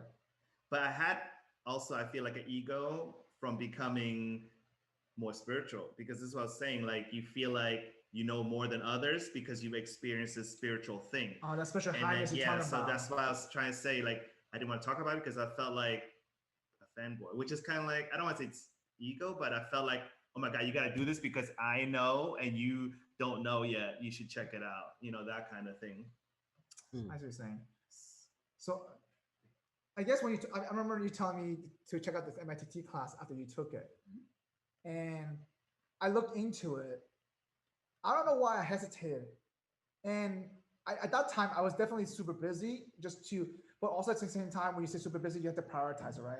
And because 5 days is a lot, it's a time commitment for me. Well, it's 3 weekdays and 2 days on the weekend. Yeah, and they don't offer this. It's actually after work hours, so the 3 days on the weekday. It starts really? at like 6 or something. But 6 p.m. but also at the same time, though, this doesn't happen very often either. Like I think this Well, it happens very often. No, it happens like what, once every 2 Now months. they do it online, which I don't know how it is, but they No say way. it's the same. They do it online. Which I don't see how, but they say it's. Is it cheaper? I don't know. I haven't looked. Wait, how much is it? Was telling me about it. How much When I is it? did it, it was 500. So Okay. like 100 a day. Yeah, it's not that bad. The price is not that bad for what you get out of it. It looks like. But how do you do it online though? That kind of stuff. I don't know. Because there's a lot of visualizations and like actually a couple, what are they called? Like you work with another person to go through certain experiences. Yeah, I don't know. I mean, it should be interesting. I'm sure they figure it out. Gotcha. Hmm. And again, it's intention. Like if you do something you want to grow and learn, it's gonna happen. Gotcha. Yeah. That's So, yeah, probably what it is too. If you're signing up and you have the intention to do it, then you're probably more likely. I just don't know have a that kind positive of experience. I feel like that kind of thing has to be in person to feel the energy, the vibe, that the environment a little bit. I don't know, like just at least for me, I wouldn't able to do that online. I think if you wanted to feel it, you'll feel it online too. Well, you didn't want to do it in person either, so That's true. That's a good point. Yeah, It's not so- that, I don't know what was the hesitation behind that. To be honest, I'm trying to remember why. I mean, you don't have to do it. I'm just saying. Yeah. So anyway, so now you're looking forward to for your next 10 days in Georgia. Yeah. And I why- mean, I didn't get accepted yet because there's such a long wait list. So why do you want to do it again? Just wondering. Why do you want to do that again? Just to see what happens. Just Okay. like getting into another relationship with another person. You don't know what's gonna happen, so you do it. That's like asking why would you want to go back to a country you visited, Yeah. right? Like Especially if you enjoyed it's- it though. Like yeah. if you enjoyed it, it's a no-brainer, right? Like, No, sure. oh, definitely gonna visit that place again because Mhm. I had fun the first time. Gotcha. So by the way, how do you know how much you donate once you finish? How do you know what's the right amount to donate? I mean, I didn't donate anything. What, when you finish? How could you? So- This guy admitted in the podcast, you know. hey, Yeah. So actually, I mean, hold on. I'm not. So I donated Yeah. my time. I actually went for 10 days and served. Oh, you served, So you okay. cook, clean, you do everything so that people can meditate for 10 days. Hmm. Oh, so you volunteer too your time. Yeah. And actually, that's what they prefer more because they get a ton of money. That's probably better. That's probably better, anyways. Yeah. They can't do it without volunteers. So if nobody volunteers, because there's no money involved So wait, in how do terms you of running the how do you do the same? Did that and volunteer to do the work at the same time though? That's not possible. I didn't. I did it a second time and I served. Oh, when you came back, Yeah. got I it. came back another time, like half a year later, Hmm. and I spent 10 days in. So pretty much it was a camp Served. for you, and that's the second time I was camp. I mean, you Yeah. have your own room and everything. Oh, nice. Okay, I actually stayed in the kitchen. It's pretty cool. nice. You stayed What in the was- kitchen. So the kitchen had a couple dorms, like the old school ones, because before it expanded, it was much smaller. So Yeah. everything was like in one place. On site in a sense. Yeah, in one building. Oh, Now wow. they have multiple buildings. So how in an average size, how big are these classes or these sessions? I want to say for the one in Georgia, it's about total students minus like the staff and Yeah. everything. I think it's like 80. Holy So I think crap! it's like How do you not 40 communicate with 80 people and make eye contact? You know what I mean? Like how do you not able to communicate? So that? women and men are actually separate. Oh, okay. That's one. Because so there's Sounds like, by the way, it sounds like prison to me. it's much more complex. Sounds like I can't go prison. into it now. They can talk in prison. You can talk in prison. Yeah. But men I sit on watched one 60 side Days when they In. meditate, women sit on the other side. We stay on separate sides because there's this whole moral thing first, like there's different levels of, Uh, finding, the path of enlightenment. that's interesting. So now when you're going back second time, you go to a different level stuff. No, you Oh, sit it's with the all same the thing. same people. Oh, there's no like a level 2, level 3. I mean, your level is just how you meditate. That's Okay, your own gotcha. level, yeah. Gotcha. Like- So do they teach you different ways things to meditate better? There's only one way, pretty much, Just do it. and everybody does the same thing. I think until you get to until you do more than 10 days, then maybe something changes. But I don't think it changes much. It's more like an understanding that changes than Wait, so is there something more than 10 days? You then? can also do 20 days straight and then 30 days straight. Oh wow. And more. Like, so before, back in the day, I guess it used to be, I don't know. I think it was like the regular course was like 30 days. Like the only course was 30 days. But so then one course is 30 days. So they realized that 10 days is enough for people to get there. Yeah. To experience this one piece. That is that through one meditation. piece of it. Yeah. Okay. For most people, so they shortened to 10 days. So do you know anybody that has done 30 days straight? How do people have the time to do it? Some people become kind of like monks-ish. Like they work there maybe, and then they're just older. They have the time. They're more retired. So it just depends. Like I would have to take a sabbatical first to do 30 days straight, like that kind of stuff. I mean, first you gotta do a certain amount of days before you can do 30 days. Yeah. And you can't just go and be like, oh, I'm ready for 30 days. So they won't let you do that. Yeah, they won't. Okay, got it. Oh, they won't even let you do it. You have to do a bunch of 10 days first, and then 20 days first, something like that. I don't know the details. So that's like a prerequisite for that. Yeah. Gotcha. I mean, it just makes sense because they want to help people who are very dedicated to it to improve. Obviously, even if you're good after 10 days, doesn't mean you have the prerequisite to do 30 days because other people are putting in their time already. Gotcha. Yeah. So do you share this kind of information with a lot of your friends? Like say, hey. They ask me. Oh, so they have to ask you the right question for that kind of thing. Okay.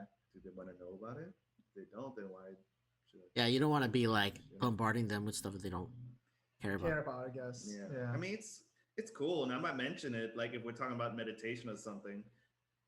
But so do you meditate outside now more than you have the last 3 years? Have you noticed that you meditate more and more often, more frequently? You probably gotten better at it, right? I mean, I don't know if I got better at it because they say you're supposed to do 2 hours a day afterwards, which I haven't kept up. Gotcha. Did you meditate at all during your COVID trip? No. Really? Why not? I mean, I did it a couple times. Okay. But no, like once you're out there and it's just an excuse. I brought my meditation cushion, everything. Trust me, like I had these plans, but you get distracted. It's not about distracted. I just didn't make the time for it. Like I could have done it, and I'm like, no, I'm just gonna go procrastinate. What did you do instead, though? He procrastinated. What you do instead out there for like 10 hours a day outside in the outdoor wilderness besides taking photos? What else did you do? I mean, I did a lot of things. Like definitely had all the time in the world. Cooking takes time. I mean, it's like there's so many things you can do. Like I definitely wasn't bored where I was like, oh, I gotta meditate now. Like it wasn't. So you didn't really put it in priority list. I didn't put it in I plan to, and I plan to do a lot of other things too. Gotcha. But this is how you learn. You realize like, hey, sometimes the important things in life, you don't make time for them. Like even if you could, like. I noticed that when I came back to Orlando, I tried to do that in Santa Monica after work, after 6 p.m., after my run, whatever it is. And I was pretty successful about it 3 to 4 times a week. Now, once a week, even here in Orlando. Just because, I don't know, it could be an excuse, right? But it's kind of weird though, but I'm trying not to relapse to that old habit. I'm trying to get back to what I was trying to live the same lifestyle as I did in Santa Monica. So I don't know. And I'm becoming more aware of that now a little bit more. So yeah. I'm just wondering, listen, I know too, I just want to wrap this up, right? In a sense. So if you were to pick one book the last 3 years you've read, what would that be you can recommend to somebody? I just wondering, like any book, anything, just any book. If someone wants to like learn more, yeah, I'm like, what would they? I know you've read what would they lot, do? So like, I know, but like it depends on the level of spirituality or where they are. It doesn't matter though. Whatever one book that you feel like they can. So one book I actually really like, and I haven't read it yet, but it's supposed to be really good, and it makes a lot of sense. And it just came to me, so I'm just gonna say it. It's called "The Body Keeps the Score." The Body Keeps the Score. Yeah. What is that? I forgot who wrote it. I actually have it on my living Bezel here. van der Kolk. That's what it is. And it's pretty much saying that whatever you do, and you have emotional trauma or anger or anything or stress, it's in your body. Everything in your body is there emotionally. So once you let those things go or whatever you want to call it, you'll feel a lot better. Gotcha. Okay. So that's a good one. Like, it's just good to think about because, Everybody disease and a lot of things are, that's true. stress related, and it affects us, even though we might say like, oh no, it's my diet, or it's, So how'd you hear about this book? If you haven't read it yet, just wondering. May totally told me Oh, about of this a long time ago. Like, and again, I understand the gist of it, but I haven't read it. But I will eventually. Yeah. You hear that, May? He will eventually read this. Yeah, so. yeah, she knows. I mean, she knows I'll eventually read all of them. So, by the way, Robert, May is the friend who let us rent that place in JT. Oh, okay. Yes. That place So was come back to amazing. circle. Yes. Yeah, that's a good circle. He helped build some of this furniture stuff. Oh, did he? Wow. Yeah. A little, yeah. That place was so nice. I could go in there. Yeah. All right, let's finish up our podcast by doing our little vent session. You want to go first, Robert? You want me to go first? Yeah. All right. So my vent is since we just had the election, I want to vent about why it took so long to get results done. Like, I feel like it should. It's not the first time, though. You know that, right? This isn't the first I time understand, but like, we had 4 states that were like taking forever to figure out. And it's not Florida's fault this time. I know Florida actually counted really quick. It's not Florida's fault this time, though. Yeah. I mean, the anticipation was totally felt. Yeah, but it's a lot of it was like Pennsylvania, where they had like 2.5 million votes that were mailed in, but then they didn't even like look at them or count them until election that's the law, day. Right? That's the law. That's the state law for them. I know, but when they're putting in when they're sending out mail-in ballots to everybody, why wouldn't you take this into account that this is going to happen? Like, how? Yeah, I mean, to your point, I don't know the answer to that, but I'm saying like certain state laws are forced to only start counting ballots during the election day, and so that way you don't cheat in a way, right? Yeah. And then certain state laws that you can start counting those mail-in ballots ahead of time. So right. I don't know, to be honest. I feel like that's a bad rule. I'm wondering, can they make a federal rule? Hey, everybody does the same thing. No, Can it be possible? No, because you want to let the states have their ability to like just do stuff and to test stuff, right? Like true. You should be allowed to like have your elections the way you want, but then in the end, then we can't complain about that. Then the results being delayed. No, I can, because I think that's like you want them to test stuff, but this is a bad test. Like, this is obviously shows that it's horrible. A bad way to do it. All I'm saying that's not sure this for this time. That's all I care. That's good That's news. all that you're happy about is like Florida didn't mess up. Yeah. I mean, how many elections Florida messed up or delayed? I know. A lot. Yeah. So. And Florida was real fast this year. It was really fast. We found out the night off. Yeah. But like Nevada, Pennsylvania, I think Georgia took a while, but I don't know. I feel like there should have been a better way.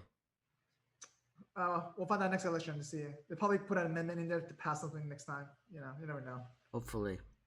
So, Trung, do you have an event you want to share with you? Anything frustrating in your life? You want to let it go? Or something good. You can also say something good. Just something that you want. Or too good. Something too good, You can go first. I'll think. I don't have an event actually this week. So something good then. Something good? I have too much time now. I'm procrastinating too much. Oh, That's wow. my event. How about that? I'm procrastinating Mike, too much. Such a hard life. It's too good. No. Too much time. Okay, I'll make this my event. I realizing, as I was mentioning earlier, I am procrastinating way too much for certain things. And I'm frustrated about that piece because I'm aware of it, but I'm not acknowledging it and do something about it. So that's on you. So you're mad at yourself for that? Oh yeah, I am mad at myself for sure. 100%. Yeah. But this never happened before though. So what are you gonna do to change it? Procrastinating it? Yeah. I'm just kidding. You're like, I'll figure that out later. What I need to do. It's accountability. That's it. Yeah, that's true. You can just text me every day. Hey, I didn't procrastinate today. I'll text Trung every day. No, I would like if I did that, I would just schedule a text every day to go to you. That's true. The iPhone does that not for you. It's a little. It does all the bots for you, automation stuff for you now. Yeah, you could do that. Actually, I did think of some. What is it? So because the photo booth business is not doing that well during COVID, Okay. I'm planning to do some new businesses. So yeah, I'm excited about it, and we'll see what happens. But I do feel like COVID. Hinder something for you. No, not hindered. It's actually, like you said, like a blessing in disguise. yeah, kind of thing. But that felt like a shift. So yeah, it's happening. That's good to hear that. I mean, the world's shifting. Yeah. So but aren't you frustrated that it impact your current business though? no. Really? I mean, I'm doing the right thing by not doing it and causing more people to get sick. That's the most important thing. I guess, but now you see Florida's open up everywhere right now, and then slowly. I'm not doing it. Still. Wow. Yeah. That's And that's just my choice. Which is like, fine. Yeah. It's But aren't you afraid to lose that business though? then I start another one. So so you're able to swing and just let it go like this, if you have to. Yeah. That's crazy. I mean, I guess. I mean, if it Wow. goes, it goes, right? Like what I'm gonna do. I think that's a good mindset. That's a good I mean, mindset though. It'll come back probably once COVID. Yeah. You know, there's a vaccine and all those things. So Okay. I mean, Yeah, spend that time and you to can do always something else. and you can always like start it up again. They're like yeah, bring that's it what I'm back saying. together. Like, it's not the end of the world or something. That's true. That's a good It's way just to put that. business. Business is just a thing that you do because it brings you joy. I don't know. I see. If I were in your situation, I'll be a little bit more frustrated in a way that, like, damn it, I couldn't start this, or I don't want to put my own employee at risk to do this, right? So, like, for me, I would be a little bit more upset about it. Yes, I would definitely still look for other avenues to do other businesses, but I would still be upset about it in a sense. You know? Like, but I guess why waste time to be upset about it, though? Guess, yeah. I don't. I mean, I went on vacation, kind of. So That's I true. wasn't You go for making, I guess, the best of it versus being months. upset. Yeah. But again, I saw opportunity out of it. Like I learned something new, and I figured out some other things, and I'm like, oh yeah, maybe I can do more than a photo booth. You know, that That's kind of true. thing. Yeah. That's All right. true. Well, with that in mind, we should wrap this up. So, for those who are listening, Oh, Trung, what do you have anything you Yeah, want to sure. plug? That's Do you have the first anything thing, that you yeah. want to like where people shout find you, out? actually? Oh yeah, you can find me on Instagram, Trung Snaps, TrungSnaps,